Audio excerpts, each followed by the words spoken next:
Good evening, ladies and gentlemen. I'm thrilled to be here. The focal point for today's presentation will be Beer's Law.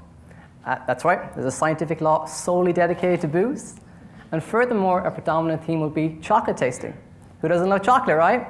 In a nutshell, I hope to use my knowledge of biomedical science to provide you all with an insight into how medical professionals exploit color in order to identify the presence of biomarkers in a patient's blood. And this is for diagnosis. Okay, so Beer's Law. Beer's Law effectively explains that chemical concentration is proportional to color intensity. It may sound complicated, but interestingly, the vast majority of the audience here today are acutely aware of its significance. Take, for instance, the very popular cordial Ribena.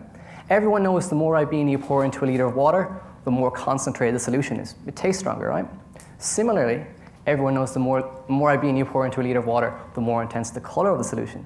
These two factors are not random correlation. Rather, Beer's Law implies that chemical concentration and color intensity are an example of causation. The take-home message for Beer's Law: the more intense the color, the more concentrated the solution. So I want to provide a practical application of Beer's Law, specifically spectrophotometry. Try saying that word after you've had a few drinks. Nightmare.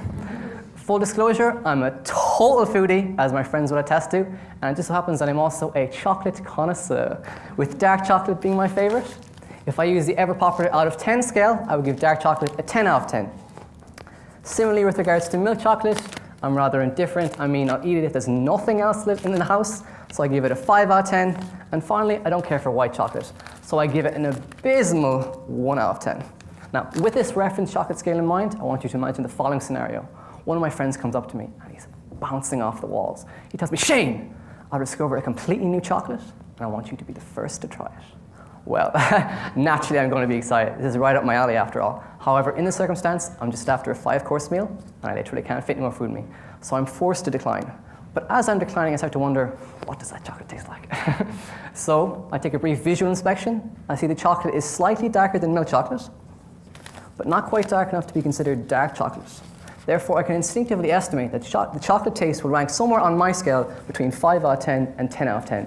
And this is based solely off its color. Okay.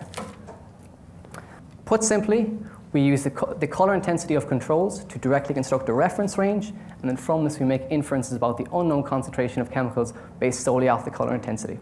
In fact, just last year in clinical research, I applied Beer's Law and spectrophotometry to estimate the concentration of proinsulin in human serum, and this was used to monitor patients who are at risk of developing type 2 diabetes. So, one final thing before I finish my presentation. I previously referenced that I don't care for white chocolate. Is there anyone here who disagrees and would like to take it off my hands? We have a taker. Thank you.